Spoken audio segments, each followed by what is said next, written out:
Welcome to the Candle Business Coach Podcast, a show about the craft of candle making and small business. I'm your host, Kirsty Allen, and I'm a candle maker, mum of three, and kindness advocator. Join me as I dive into all things candles and small business and deliver advice and tips to you in episodes every Tuesday and Friday. Are you on the list to get my daily motivation emails? Every day I'll send you a message that is designed to help keep you focused on taking action toward your goals.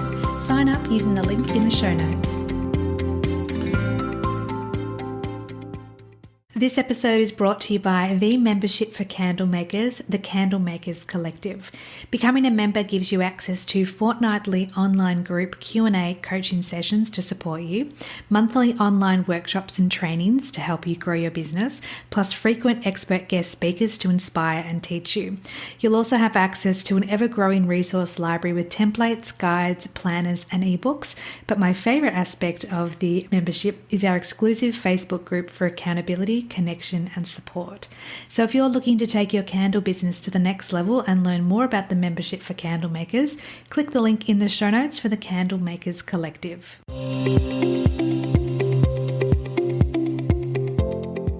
Welcome back to the podcast, my friend. Today we have another candle maker conversation, and this time we're chatting with Amanda. So Amanda, would you like to say hello to listeners and tell us a little bit about yourself? Hi, everybody.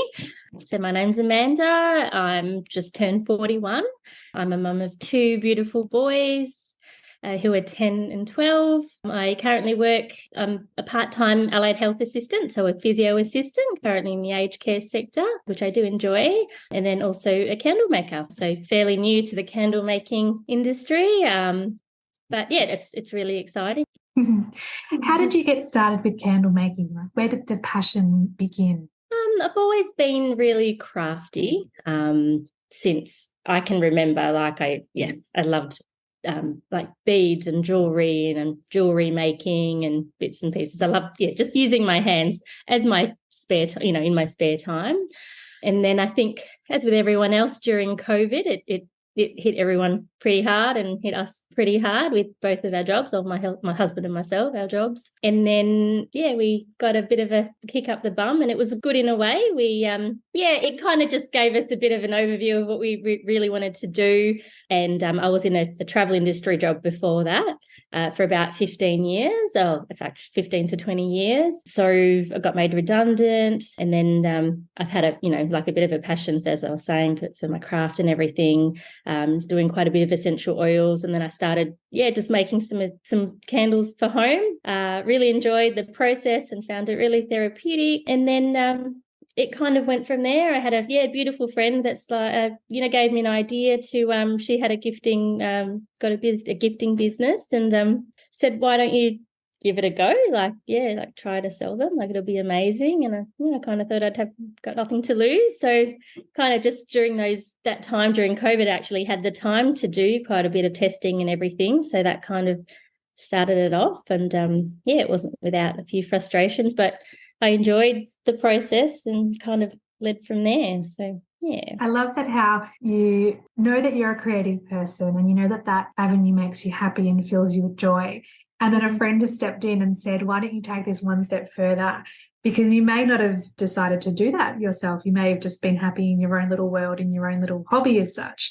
Totally. But then to take it to the next level and then, make a business out of it, it's truly, it's a step that not everyone takes. But for those that do, it brings them just a whole new level of joy and inspiration and can increase that passion tenfold. Yeah. Oh, absolutely. I probably wouldn't have done it if it wasn't fair, to be honest. But I've always liked little, create my own business kind of things. And, I've dabbled in a bit of the multi-level marketing stuff as well. And but I kind of just enjoy the community thing as well, just sharing and, getting things out there. And I guess, this does take it to the next level. Absolutely. Yeah. So tell us about your business. Tell us the name of your business and how you came up with the name. So Esch is my mother's maiden name, and she's from Brazil. So I was born in Brazil as well. But Esch is it's kind of got a bit of a German heritage to it. So I think her grandfather was German. And I thought it was just really special to, kind of dedicate that to her. So no, it's really good. And she's been really special. And we've had, a lot of challenges as well. Yeah, like mental health challenges. So I thought it's really nice to, dedicate that to her. Yeah, it's honouring her and your family's legacy and Yeah. including the family aspect into the business, which will then carry on with your children as well in terms of they see their mum trying something new, putting herself out there, even attending her first market in a few days as well with the business, which is very exciting. But pushing your boundaries and pushing yourself out of your comfort zone to try new things truly inspires the next generation to follow in our footsteps, not necessarily in the same avenue or the same business, but to know that there's more to life than just the 9 to 5 for 40 years. And that's all that you can do with your life. There's more that we can explore and more that we can do. And I think it's really important that I think it's really empowering that you've been able to incorporate your mother's maiden name into your business, and that will keep you grounded along your journey as well. Oh, yeah, absolutely. And it's a big thing for me. And I guess, that's part of my why. It's, it's keeping the balance. It's, being really present for my kids as well. So, I really love that side of it. Yeah, with the name and everything, it's, it always holds like something really special. So, I'll always be passionate about it and things like that. Yeah. So that's really nice. It just sounds beautiful as well. So I love that it's got a really beautiful sound when you say Esch Candles or Esch on its own. It's beautiful. I love it. Yeah, thank you. So when you first started your business, what was the process like in terms of how did you choose your signature scents and how did you find the testing process and everything like that? Okay, to be honest, I found it quite challenging to start with because I had no guidance really. It was just me doing my own research and things like that. How were you back then? I was making my own candles. I hadn't yet stepped up into the coaching realm, but I was around. So I found like I was just doing a lot of research on my own, and I did go through a few suppliers as well, and they were quite helpful. I didn't know that they actually gave as much support as I do now, so that would have been a big help. But no, that's great. That they do that. And I think towards the end of my testing with some troubleshooting, I caught on to that. So my fragrances, I have a lot. I started off with a lot of fragrances and it just got really, really overwhelming. And they were all beautiful to smell and and try out. But then when I started burning them all, I'm like, no, this is not working the way I wanted it to. So I thought I've got to cut it back, like really cut it back. So at the moment I've got my 6 fragrances. I do have another 4 that are on the back burner, just pending some testing, but they're really beautiful scents as well. But I guess that'll be down the track. Yes. But I guess just keeping it really simple and perfecting what I've got. That just helps me a lot. Yeah, and it's funny that you say, well, not funny, but it's interesting that you say that when you first started, you were tempted or that you went down the path of having so many different fragrance options, thinking that I'll just have a little bit of this and a little bit of that and some fruity and some floral and some sweet, and you kind of pull in all the different scents because they all do smell really beautiful. But then when you think about how am I actually going to operate my business, especially if you have different candle sizes and wax melts and reed diffusers and all the different products, suddenly you can end up with, hundreds of different fragrance combinations. And if it's overwhelming for you as the business owner, you can only imagine how overwhelming it would be for your website visitors or people that see you at the market and think it's just too much. Yeah, that's it. And it's a big cost outlay as well, for your testing and to buy your vessels and different wicks, and it was pretty overwhelming. So no, I'm happy I've kept it to the one of each, earthy and an earthy and sweet and and things like that. So that's I've got a really good base for now, and I guess I can just build from there and down the track. Definitely. And by going to your first market as well, you'll be able to ask your customers and the people that walk past questions about, what fragrances do you like? Which one stands out to you the most? What do you prefer? You can really get that instant feedback, which is one of the many benefits of attending markets with your products. So I can't wait to hear the results after Sunday. Yeah, I'm really to hear excited how about it goes. it. Yeah, so Yeah. excited. But yeah, so this market I think will be just to get like my brand out there and, you know, being confident speaking about them and everything, because that'll be a first. So a little bit daunting, but it's exciting. And I've got a beautiful friend that's volunteered to come along, so she'll be some extra confidence for me. So no, it'll be really good. Is this the same friend that encouraged you to start the business or a different one? A different one, A actually. different one. Some beautiful, supportive people around me. So it's Oh, really nice. I love that. And That it makes helps such a a lot. difference. It really does. Yeah. Yeah. Yeah. Unfortunately, when I speak to many of the candle makers, they don't necessarily have that support network around them, whether that's their partner or their extended family or Yeah. just their friends as well. And they're looking for that community, they're looking for that connection and that support and just reassurance that they're on the right path. So Yeah. the fact that you've got that around you is a huge advantage, not only for your own mental health, but for your business health as well. Yeah. Yeah. So true. And I'm so grateful. Like I've got my husband who's been really amazing with it as well. And he, you know, he's like, you can go here and there with these candles. And even I have to like bring him down in a bit. It's like, no. So I'm like, oh yeah, we'll see how we go. But no, he's been so supportive. Like I do my I'm a physio assistant twice a week. I work twice a week. So it's kind of good in that sense. I can dedicate my other time to doing my candles. So is really supportive of that. Which is, yeah, as we said, it's just invaluable.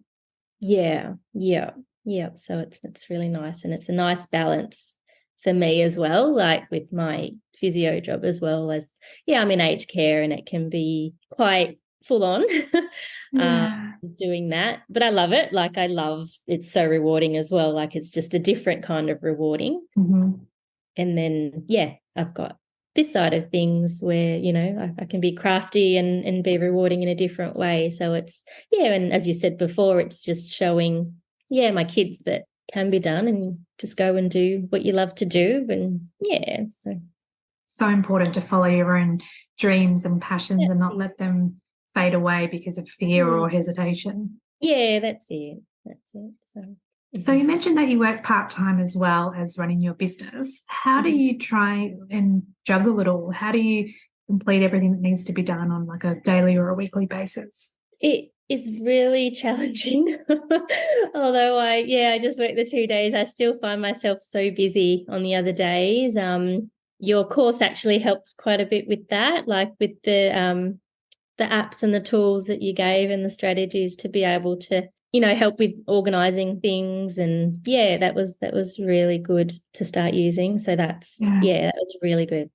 It's hard to, I mean, we try and search for a balance between, our family responsibilities and our work responsibilities and our passion and our business. And really that balance is so elusive at most of the time. And I actually was chatting with another candlecraft student, Debbie, on the podcast, and she brought up something that was really, it stuck with me since she said it. She said, rather than searching for balance, it's all about the tilt and about how sometimes you'll be tilting more towards your business and then your family might have a little less time with you, but then there'll be other times where it'll tilt the other way and your family will have more time and the business will be in the background. And it's just a constant back and forth, and as life ebbs and flows, to find not the balance, but just the ideal tilt.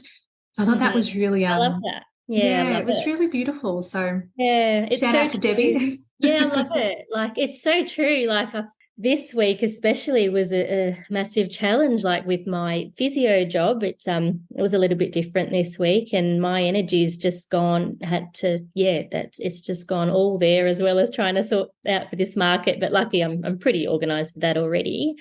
But that like mentally, I've just felt like really drained that side. Yeah, definitely. And as you know, like getting prepared for the market, and there's just so much involved in preparing enough stock and having, the table and the tablecloth and the square reader and all the different, little bits and pieces. But I think when you're motivated by the end goal or you're motivated by the process, you just get on with it. That's right. Like you find the momentum, you get it done. TV definitely takes a back burner.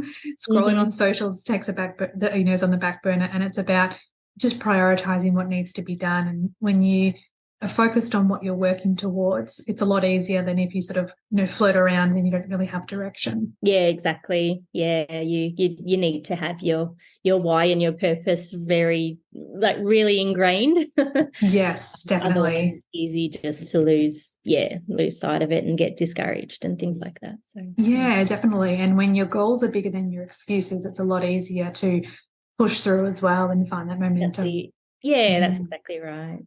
Yeah. So you haven't been in business for a huge amount of time, but I'm curious, what's been your biggest win so far? Probably having the confidence to maybe do the market. Yes, I love that.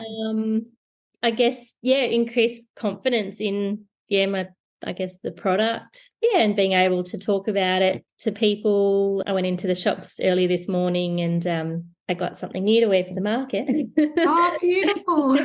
So it was in French Connection, and she's like, "Oh, so why do you want this for?" And I just started talking to her about it, and she's like, "Oh, what's your Instagram?" And I'm like, "Oh, here you go." Yes, I And it was love just that. things like that. Yeah, like just kind of getting it out there. Mhm. Having the confidence to get it out there. And I guess, with the course, it really gave me the confidence and, just to be a little bit different, not different, but just on social media as well. I just kind of get myself out there a little bit more and things like that. Mhm. I'm quite fine. I think I've mentioned, to you before, like I'm fine with getting my face out there do a lot of running and put selfies on there all the time and just be like, yeah, this is great, having a great time. But then when it comes to my business, I'm just like all shy and not too Oh. sure about it. It's But true though. Yeah, you can find that when it comes to your business, there's more on the line, or that's how it that's it. seems. It's the judgment, isn't it? Yes, yeah, because you're putting yourself out there. You've created something and you want people to love it just as much as you do and to connect in with it.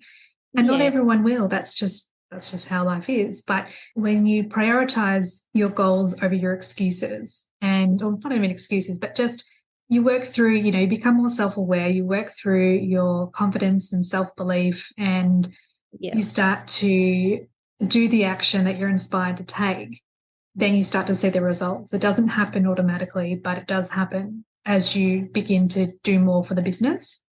Yeah. Yeah. No, I agree. Definitely. Definitely. Mhm.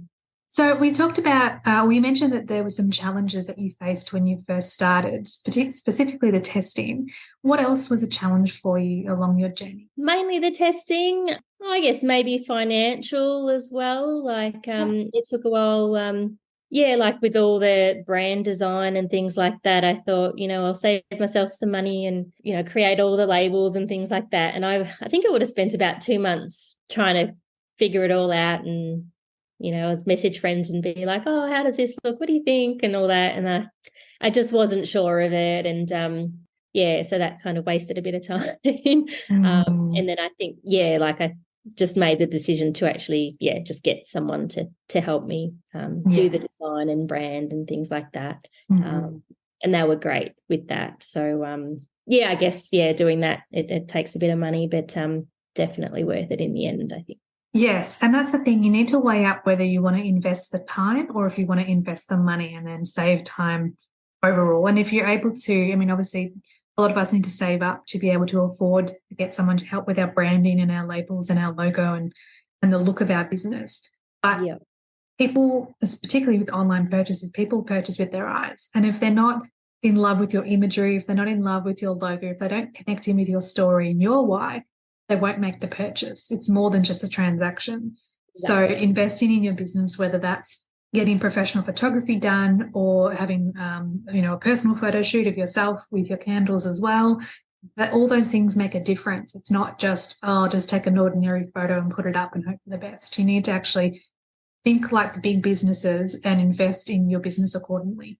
Yeah, absolutely. And the photos was another thing. I started doing some photos and then I thought, I can't put this on my website.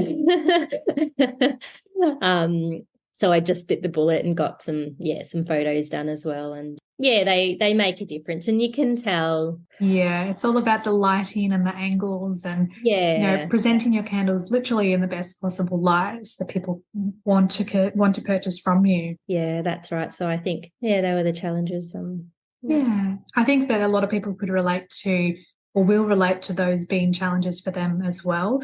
We've got to mention earlier, but you use 100% soy wax in your candles. And for any listeners that use soy wax, you'll know that it can be a little bit temperamental.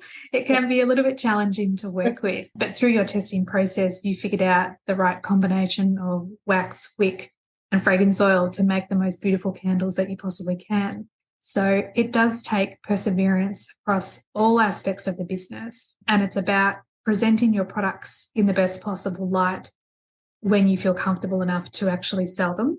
And many people get stuck in that phase of, oh, it's not perfect. I'll keep testing. It's not perfect. And it's funny because if we think back to before we were candle makers and we were just purchasing candles, we would never be so critical of, oh, there's a bit of frosting, there's a wet spot, oh, the wick isn't 100% scented.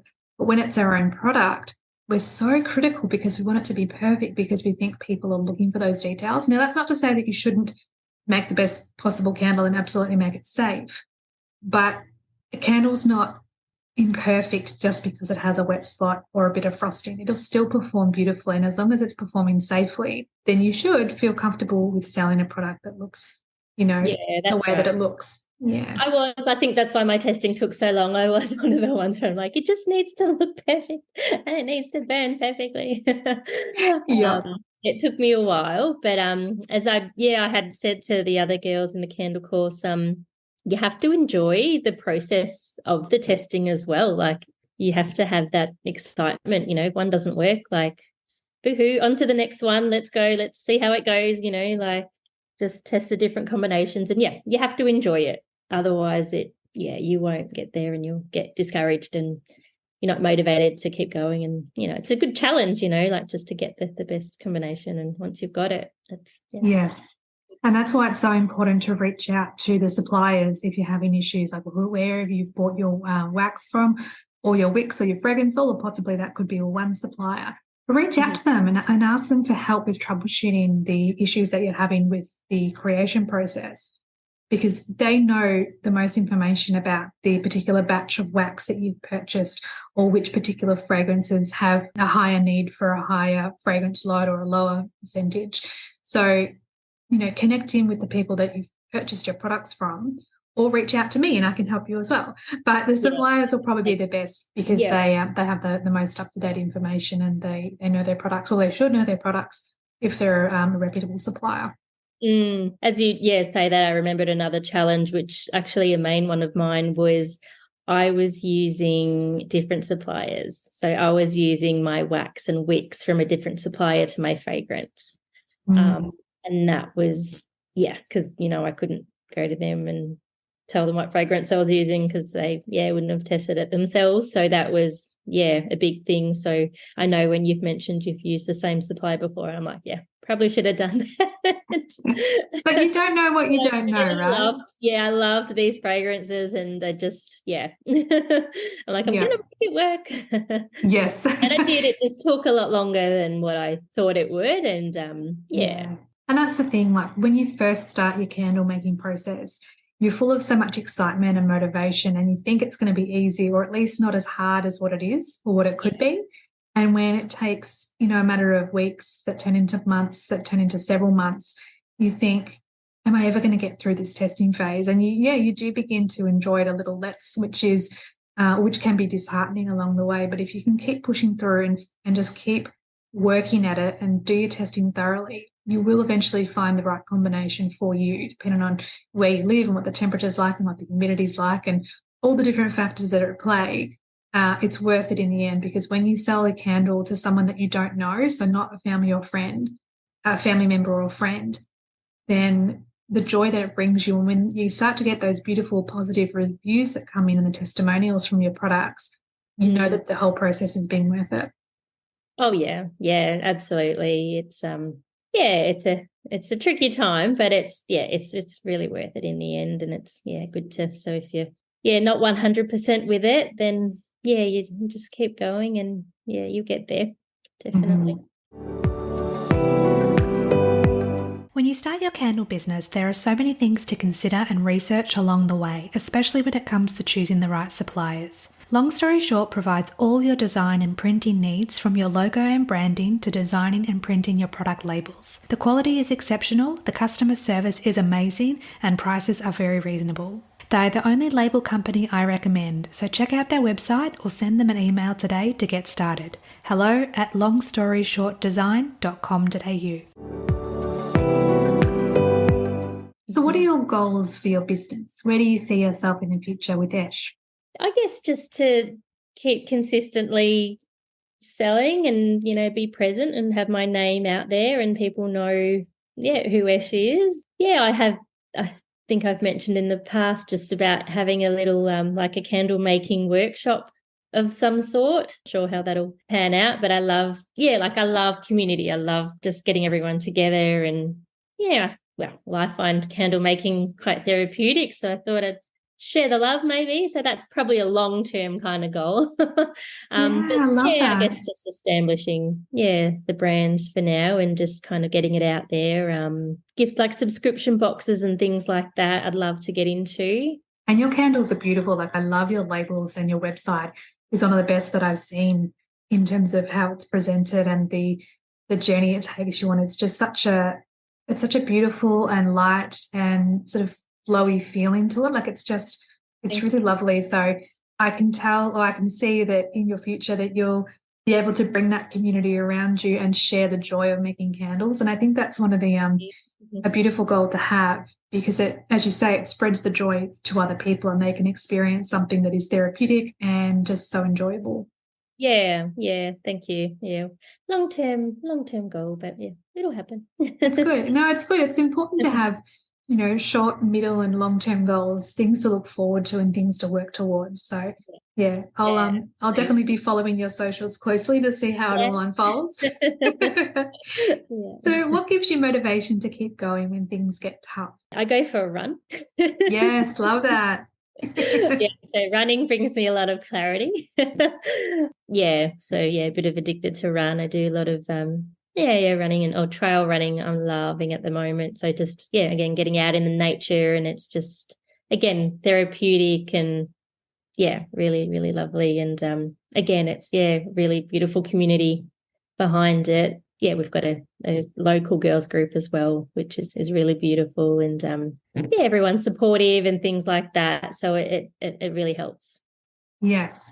And you mentioned the other night, actually, I should mention, a few of us from Candlecraft, the latest round, caught up for dinner the other night, and Amanda was there as well as myself and a few other ladies, beautiful ladies. And you mentioned when we were just chatting that you have run 50 Ks in one go, like it's nothing. It's such an incredible feat.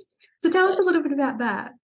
Oh, yeah. So that was my second time. So last year I did a ultra run in the Blue Mountains. So it was called UTA, Ultra Trail Australia, and it's all through the Blue Mountains, and it was just beautiful, but massive challenge. Yes.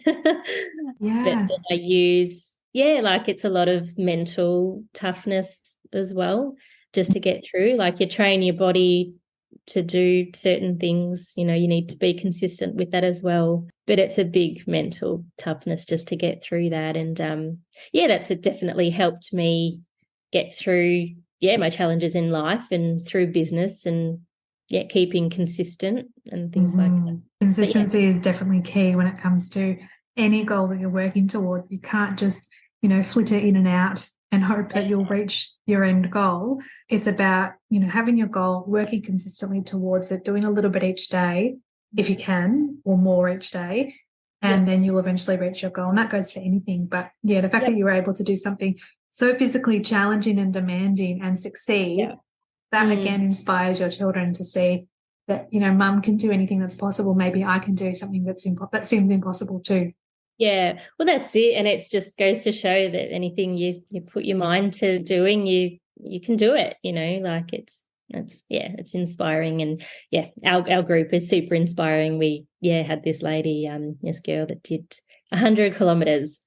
Oh, wow. I think she did it in just under 24 hours or 25 hours. And she was amazing. And that's, even I can't get my mind there. I'm like, how do you actually do that? And it's power of the mind, and the body obviously, but Yeah. but yeah, one tub cookie. But That's yeah, no, it's amazing. good. And it's really interesting just putting those similarities, like from those physical challenges and getting there mentally as well. And there's such a correlation between doing something that's physically challenging and mentally challenging, whether it's going for a run or signing up for your first market or continuing through the testing process. If you're able to focus your mind and surround yourself with inspiring people, or make sure you're reading inspiring books or motivational podcasts or something that's helping you keep your mind in the right track, as you say, anything is possible, and your imagination is what is the limit. Yeah. Absolutely. Yeah. It's funny though, like, I have the confidence to run 50 Ks, but not to do a market.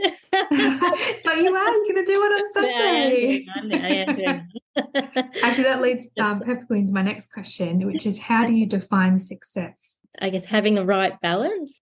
Yeah, happiness in all areas of your life, really. Like, your family, being content with where your business is at, being happy at work, like that. I guess anything that brings happiness, because if you don't have happiness, then what's the point? Yeah, really. Yeah, I mean, you can strive after an arbitrary, monetary number of, okay, if once I hit this particular wage or once I've hit this particular income, then I'm successful. Or you can really do what you say, and it's about finding that inner peace and that inner happiness, knowing that you're making progress with all areas of your life, like everything's growing alongside one another, which is just a beautiful way of looking at it. That's it. I mean, financial success will hopefully come a little bit later, but I guess for now it's just, plodding along and, just keeping everything balanced and tilted the right way. Yes, exactly. It's about finding the joy along the way as well. Yeah, that's it. It's finding joy in everything you do, really. Otherwise you keep going. Yeah, well, it's easier to keep going when you are enjoying the process. Yeah. Absolutely. Now, we mentioned a little bit throughout the episode so far that you completed, or that you joined and completed, my course, Candlecraft. So I'm going to ask you a few questions about that, just so that if anyone's thinking about joining the next round, they will hopefully get some clarity from our conversation. So what did you think when you first saw the course, being on socials and on email? What did you think when you first saw it? I was really interested in it because I was just at a point in my business where I my website's pretty much done, my products were done, and it was kind of just like, where do I go now? Yeah, and then when I saw that, I thought, oh, that actually might be like a perfect opportunity to, help me with growing the business and just getting some strategies as to how to move forward with it, mainly in terms of marketing and things like that. Were you specifically looking for a course, or is it just something that you saw and then realised that it would be a good fit for you? That course, your course is pretty much the only one of its kind that I'd actually seen. I hadn't looked outside at any other business courses or anything. On Instagram, you always get those build your business, this and that and whatever. Yeah, you do. Build your business on socials. But no, they just didn't feel right. And I was, you do a few scrolls and then I'd kind of not get really interested. But yours seemed to be, because it was candle specific, I thought it was a one of a kind, I think. So it really attracted me.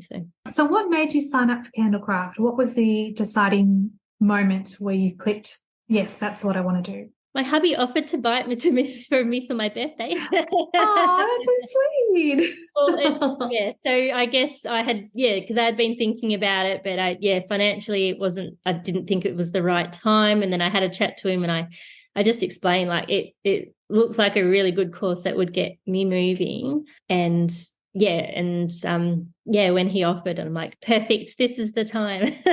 Yes. Oh, I love that. It just goes to show that you have that support around you as well. That's right. It was really, really supportive of that. And just all the content that you mentioned, for the intro of the course and everything. It just, it was just the right time for me to do it. And I'm such a big believer of doing things when it feels right and when it's the right time and when it feels aligned. There's no point forcing yourself to do something if it doesn't, if it's not in alignment. It's such a huge, you've got to listen to your instincts, you've got to trust your intuition, and, an opportunity for it to happen Yeah. for you And rather it came. than, Absolutely. yeah, exactly. So it was, totally meant to be, which which I so appreciate. Yeah, no, it was really good. What was the most beneficial aspect of the course for you? Definitely the social media, all the marketing side of things, which I think is, like one of the main things around the course. So yeah, the socials, how it's all actually structured, and like all the pillars and things like that actually helps, and how, just all about brand awareness and things like that. Mm-hmm. The email marketing side of things as well. So both of those things really, gave me a really good overview on, how it all works and how to structure everything. It was all really good. That's so good to hear. Yeah. And it's true, like it's so important to invest time with the social media and with your emails. Because as I mentioned in the course, and as I've said in the past, if social media goes down, you lose all your followers, you lose all those connections. But if you've got an email list, you've still got a connection with your customers and potential customers. And it's so important to have that in place to safeguard if something goes wrong in the social media world. And not a lot of people will go into the email marketing because it's not as enticing and it's not as sexy, but it's so, so important. So if anyone takes anything from this episode, please set up your email marketing today or very, very, very, very soon after this episode. Absolutely. Yeah. Did you feel supported throughout the course, either by myself or from the other students? Yeah, definitely from both. Yeah, from both. It was, you're amazing, and answered questions and messages online, and from the other girls as well. They everyone kind of chipped in a little bit, didn't they? It was interesting how everyone was at different stages of the journey, but it was really good, isn't it? Like how it everyone has different perspective depending on where they are at in their journey as well. And it's such valuable advice that you can get from the other students, but also just other candle makers as well. Yeah, and I guess that's an important thing about how you put the course together, isn't it, for it to meet kind of everyone's expectations as well, isn't it? So yes, from the very beginners, such as Paige, who only just made her first candle the other week, which is so exciting, to some of the others where they've been in business for a little bit longer. So it was important to try and make a course that was suitable for as many people as possible, but still narrow enough to be be helpful enough rather than being too broad. Yeah, absolutely. And it was spot on. It was amazing. Did you find the course content overwhelming at all? No, not really. It was all quite, it was nice and clear and presented really well on your spreadsheet and everything. So that was really good. And I love that we can just go back there still now, and we've still got access to it. So if you need a bit of a refresher, we can just go back in there and check it out. Yes, because the course is lifetime access. So it's not just you do the 6 weeks and then it shuts down and you can't access the material. You can certainly still go back, like you say, and rewatch the videos or re-listen to the Q&A sessions, as well as do the homework and immerse yourself back in that world as well. Well, again. Yeah, that's it. And the homework as well was really good, because I guess as soon as we finished that session, it gave us a bit of we go back and have a think and really jot down the nitty-gritty things about our business and how what you spoke about how it relates to our business. And that really helps me with my brand and brand awareness and things like that, just to put it all on paper or screen. Yes. I suppose you could print out a spreadsheet. Put it out, And then the last question I want to ask you about Candlecraft is, what would you say to anyone that might be considering signing up for the next round? Yeah, definitely worth it. If you've got the financial backing, you're ready for the next level, I think it's definitely worth it. You'll get so much out of it in all of the areas, and you've got the support. You've got people that know what you're going through, kind of thing. Like I remember we were talking about wicks and bits and pieces, and that's not something you can talk about other people not made a candle before. So it's having that little community, again, that supportive community, which is so important. And it's not, you won't be lost in the big groups of the that candle. are on Facebook, where there's like, you know, Yeah. like 40,000 people, and That's right. like, I just need a little bit of advice. I just need to ask a question and just need a bit of support. So yeah, you'll definitely find that in the course and in the community that we create. Yeah. Mm-hmm. Yeah. So we've come to one of my favorite parts of the podcast, where I ask all my podcast guests three questions relating to candles, or 3 candle questions. Number 1, what is your favorite candle fragrance?